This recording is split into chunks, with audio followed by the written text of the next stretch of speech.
My name is Fernando Muñoz Bernal, and I am a 49-year-old Colombian teacher. But since earlier this year, I became a full-time content creator. I am traveling around China in an RV trailer making content for Western platforms like YouTube and Twitter, as well as some Chinese platforms where you can follow my videos on Gaofei Shuo or Fermube Gaofei Shuo. Initially, I started creating content for English teachers. Basically, I wanted to help English teachers wanted to come to China to understand what the market is like because as I said, I have 29 years of experience in teaching. Little by little, I got into more of political commentary when I started seeing a lot of the political aspects being thrown at China. But at the same time, I also felt that there's not that much freedom of a speech out there when it comes to China. When you want to send a message that is different from the Western narrative, then um, you get censored and your message actually doesn't get out that much.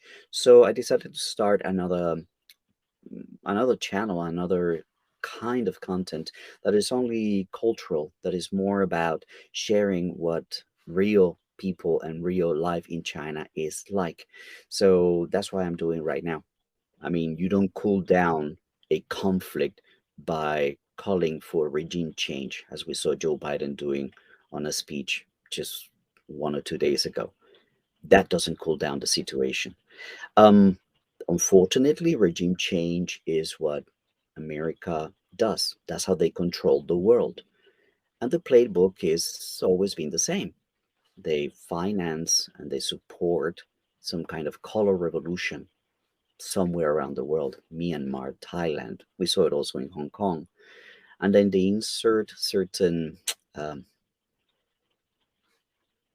agents, uh, provocateurs, people who are going to provoke a spark, hopefully leading to some kind of civil war or civil disruption that then they can benefit from. Um, that's that's all done under the banner of freedom and democracy. So we also need to understand a little bit how this ties up to American democracy. Because, I mean, how are politicians elected in America? There's a vote, there's an election, but all those electoral campaigns cost a lot of money. And in America, it is 100% legal to finance a politician, to make donations and contributions to politicians. So basically, if somebody wants to get in power in America, they need to receive money from donors and companies. Once they get into power, they are beholden to these contributors. They are beholden to these um, companies, many of them part of the military industrial complex. So they are going to rule for those donors, those companies that gave them the possibility to be in power. So it's a cycle of money going up and down in order to get to power, and then they have to repay those favors. It is what it is. We see a lot of legislation taking place that makes absolutely no sense. Every single dollar that is spent in defense and military expenses is a dollar that is not spent in the well being of American people. So that's not serving the American people. That is serving the interest of the military industrial complex.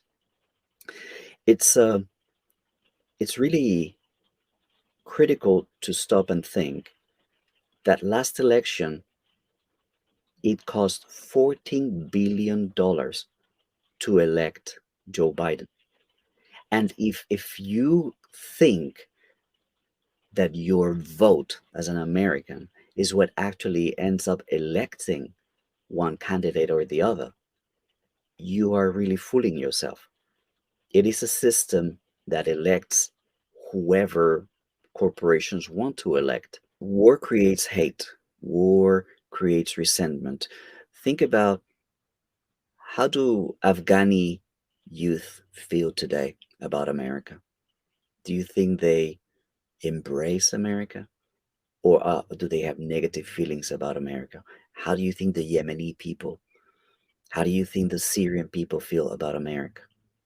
How do you think all these people that have been what I call the American BRI. The Chinese BRI is Belt and Road Initiative. The American is bomb, ransack, and invade.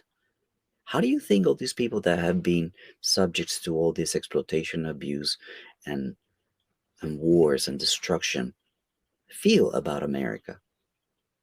They have created generations of people that are going to be hating on America. And hate begets more hate. That's the sad part about it. The issue of misinformation or disinformation is a very big one. And at the same time, you get spaces in Western media that are censoring and silencing voices that are bringing information from the other side, taking RT off from the airwaves, taking or labeling media companies from around the world as state owned, right? Like CGTN, for example, CCTV, RT, Sputnik, all those are named as, oh, these are state owned.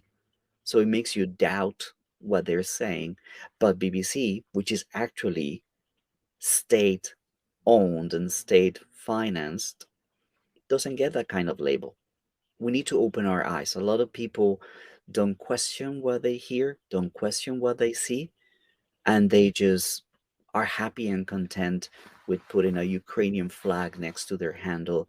The Ukrainian side, the American side will show and showcase um, what is beneficial to their messaging, and the Russians will show what's beneficial to their own message. So it is very difficult for anybody watching this to make a judgment and to decide what is actually taking place. So you got to go back to the essential facts.